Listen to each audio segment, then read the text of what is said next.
We're gonna mail some SWOLE books.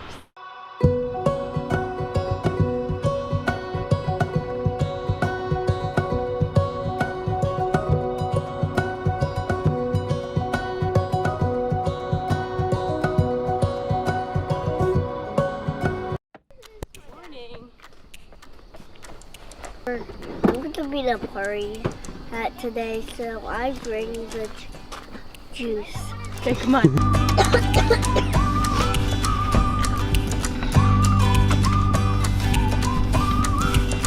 Tell them why you like taking the bus. I like riding the bus because I can take a nap and sleep in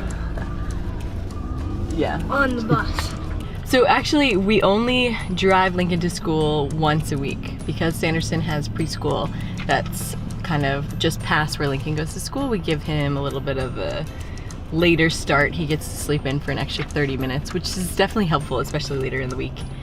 So Lincoln gets a ride to school from us on Thursdays, and it's fun, right? And then we have a couple errands before we drop off Sanderson at preschool, because Sanderson gets dropped off at 9. Could you say all the presidents? No. No. Once I have all the books, I probably could.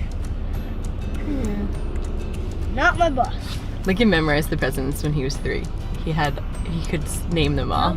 Of course it kind of goes away, but he practiced it with his dad, right?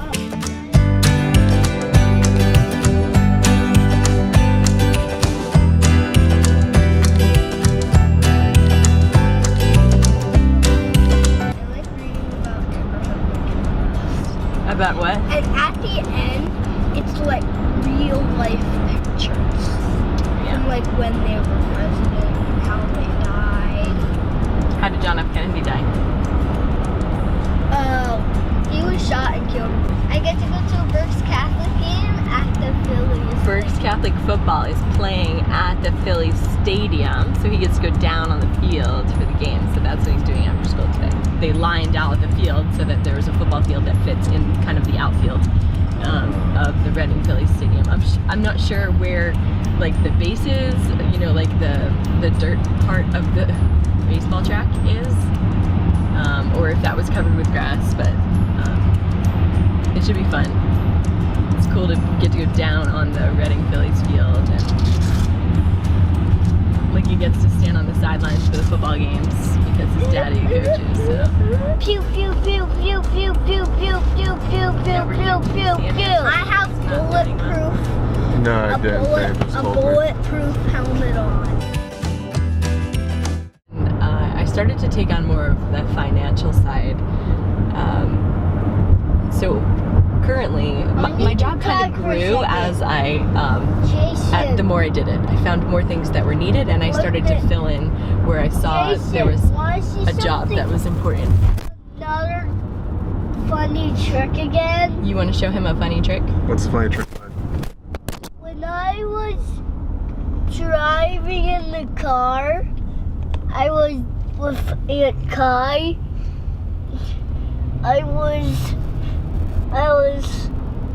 When I was walking in the grass with Aunt Kai, I was wiggling myself in the grass, and then I was just running like a dinosaur, and then Dylan laughed at me when I was doing that. You just like to share, huh? So some of the jobs that I took over was pressure that came from Dane. Like, if you think that you're not going to go back to work at the end of your maternity leave, then you need to figure out how we're going to make more money, either at our business, or you need to figure out how how you can contribute in Earth and Muscle, which is the other company. So I work for both currently. The first job that I did for Earth and Muscle was to redesign their entire website. So I built them a website on Shopify, which was significantly better than their existing website. So just learning the back end of websites has been kind of just helpful in how our business runs and garage strength, and learning that side of Earth and Muscle. Another thing that I took on was our accounting side. So I formed a relationship with our accountant, and I've worked with her to make sure that our books are run properly. And it was something that Dane didn't do at all when the business was 100% run by him. Dane literally had like stacks of receipts, and he would just like give them to our accountant, which was ridiculous because he didn't have anything organized. The accounting costs thousands of dollars because he was paying for someone else to organize his mishmash of expenses. So to get that organized was definitely helpful, and it's something that I'm a little bit stressed about when the twins are born because I don't think that anyone else is really going to do it. So it's like only like maybe 5 hours a month that I really spend like organizing our finances, but especially because the twins are due in December and the end of the tax year runs along the calendar year, I have to figure out how I'm going to get all that done tax-wise for Garage Strength. And we also have a real estate company that we call Skinner Real Estate because Skinner bought the property that Garage Strength rents from. So that's pretty common in terms of when you buy real estate that you form a separate company. So there's just a little bit of different organization for the books for Skinner to make sure everything matches up properly and the right expenses are in the right place. So we're gonna mail some SWOLE books.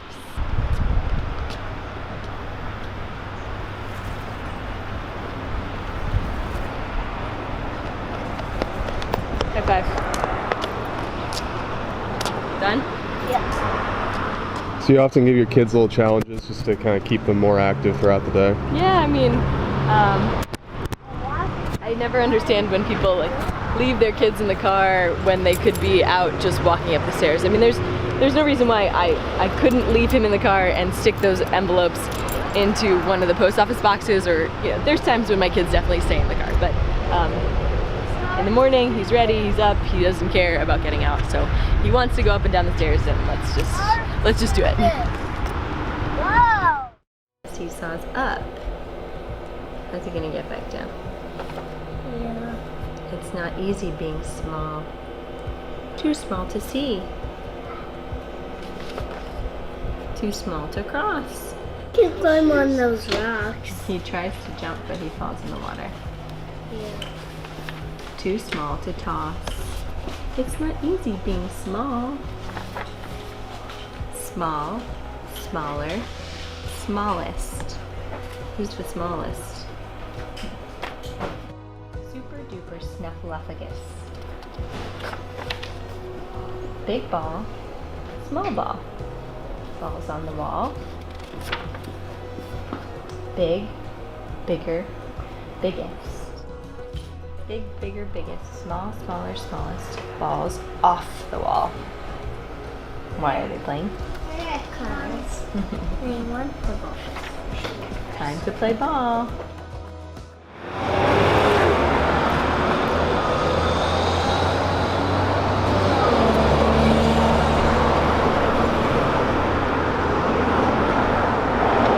Benchwarmers is one of the places I come. Anywhere with Wi-Fi is fine, so sometimes I end up at Starbucks, get my 1 cup of coffee on the day and get some stuff done. I don't always work on the computer for this 2-hour block that I have off. Sometimes I'm on the phone, sometimes I'm just running errands, because running errands without children is always easier than running errands with children. So I can get like 4 or 5 stops in depending on what I need to do. It's also a good time to Christmas shop because I don't have any kids with me. But yeah, getting some work done is usually a priority, and getting some work done without somebody yelling mommy is always easier than when somebody is with me.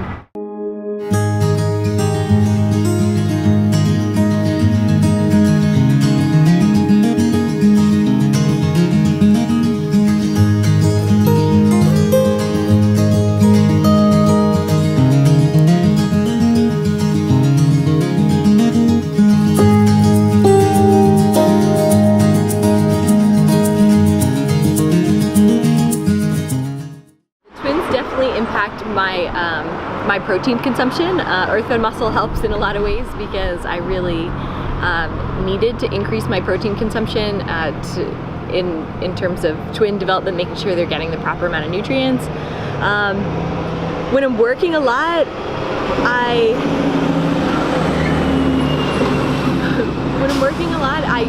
I tend to fast for longer periods of time, and that's not good for a pregnant body. It's not good for developing babies. So in the first trimester, your body naturally needs to eat more frequently to combat nausea, and then you get into your second and third trimester and the nausea sort of subsides unless you go too long without eating. I think that's just a natural reaction for my body, at least in terms of like letting me know that if you don't eat on regular intervals, eat good quality food and protein sources, then you're gonna get nauseous, and that's not something I want to feel. So getting enough fluids, getting enough water, and getting enough protein has been really key for me. In terms of when or what else I eat, everything that I put into my body I think needs to be some sort of nutrient dense food. So I like beef jerky. I know that my iron tends to fall low. The babies will take whatever iron they need from your body, so beef jerky is a way for me to supplement iron if it's red meat, as well as protein. In terms of like vegetables and fruits, I think that that's like definitely important in my diet. In the summertime, it's a lot easier to get like high quality fruits and vegetables. In the wintertime, I stick more by broths and chicken broths. Like nutrient density can come more from like animal products in the wintertime, because the quality of the greens and the quality of the vegetables and fruits you're gonna get are it's just not as good.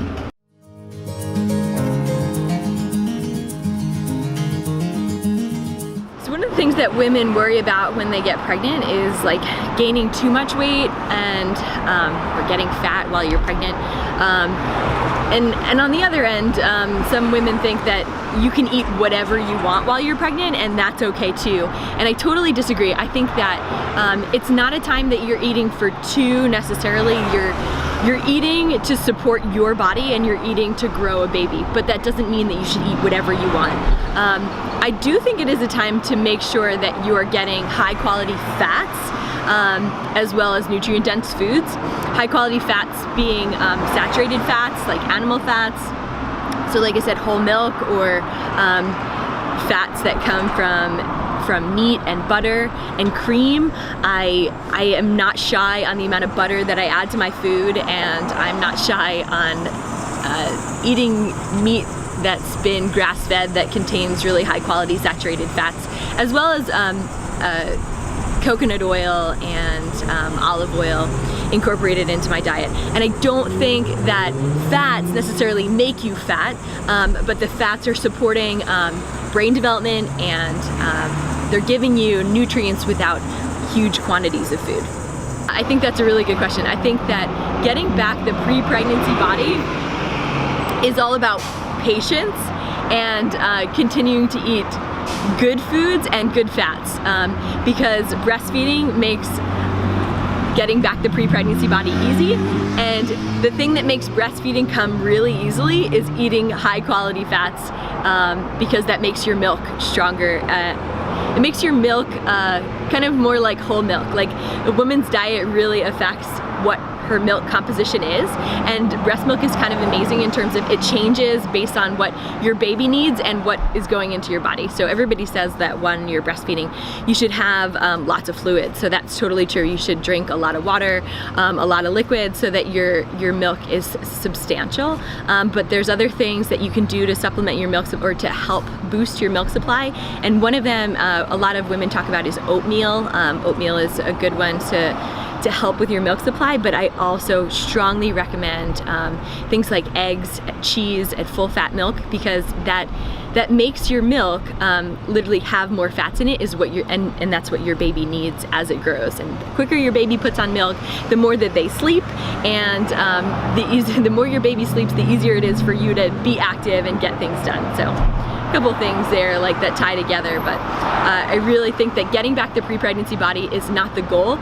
It's not the goal to cut calories or cut anything out of your diet, because the best thing that you can do is to just continue to eat good quality foods, continue to breastfeed successfully, and that's when your body is ready and when you feel recovered, which usually is around 6 weeks, to continue to increase the activity level in terms of returning to a level of fitness, but more just supporting your body and supporting your baby is more of a priority in the initial weeks after the baby's born. Knowing that it takes time, 6 months for like skin to sort of return to its original elasticity, and about 6 weeks before you feel like it returning your activity level. So there should be like a period of time where you're kind of just maybe not taking it easy, but just at least reducing maybe what you thought you could do before, now that you especially drop so much weight and so quickly. Yeah, I mean, taking it easy is definitely a good way to describe it, and it depends if you had a C-section birth or a vaginal birth, but in both cases, your body just birthed a baby and had a huge organ, which is the placenta, growing inside of you that it just eliminated. So during the course of your delivery, regardless of how you delivered, you just removed an organ from your body that was supporting your baby's growth, and that spot where the placenta is connected to your uterus needs to heal. And it's kind of like there's a huge part of your body that's recovering, and you need to give it time to recover. So really, you bleed after pregnancy because of the placenta delivery, and you need to. And you can kind of gauge that based on how long you're bleeding. So the bleeding kind of goes away over the course of 4 to 6 weeks, and if your activity level is too high, your bleeding will actually increase, and that's a really clear message that you should be, that you're pushing a little too hard, and you shouldn't be. As well as, you know, there's other factors to pay attention to in your body. It's, you know, your iron level and your breathing, your cardiovascular strength. It's pretty obvious if you pay attention to your body, the signs for pushing a little too hard, and when you need to take a step back, especially in those initial 6 weeks or so. I like the area of West Reading. I think it has like a hometown vibe. I think that there's a lot of local businesses on this strip, so it's really nice to be able to, again, support local business and get a little bit of work done in about an hour and a half of time. So I could tell you what I did. At Earth for Muscle, we're trying to get some of the products listed on Amazon, so I sent a couple emails with correspondence that we have in those areas, so we're trying to make some progress there and see if direct consumer is going to be our best option, or if Amazon is going to be a good option for Earth for Muscle, and looked at some potential new labels, so there's always that going on. So lots of exciting stuff, and a lot of work can get done in about an hour and a half. Another thing that has complicated this pregnancy is the fact that I suffered a stroke at 20 weeks pregnant. So I have a neurologist who's monitoring me throughout the pregnancy, that is aware of the pregnancy, and is not encouraging me to have a vaginal birth, because he doesn't want me to have to push a baby out. So they would rather that I just schedule a C-section and not have to worry about the stress on my body, mostly because they don't know why the stroke happened, and they can consider that there is potential risk of me having a vaginal birth over a C-section birth. So it's something that I'm choosing to advocate for myself, because I think that the danger of having a C-section is also real, as well as the danger of having a vaginal birth. And I think that the recovery for a C-section is more significant. And somebody that's been through 2 births, although I've never had twins, I don't feel that my neurologist is wrong in that there is potential danger, but I think that the act of not knowing is not necessarily the best. The act of not knowing that something could go wrong, I've had a lot of tests done that show that nothing is wrong inside my brain right now. That doesn't mean that there isn't something wrong, but this stroke has certainly complicated things this pregnancy, because I did suffer a stroke. I didn't suffer any major complications of the stroke, but I still have it in the back of my mind, and I still want to protect myself and my body, and do the best thing for my babies and for my family. So I would like to take what all the doctors are saying and make sure that I'm making the best decisions. He's killing lanternflies. Come on, let's go! Come on!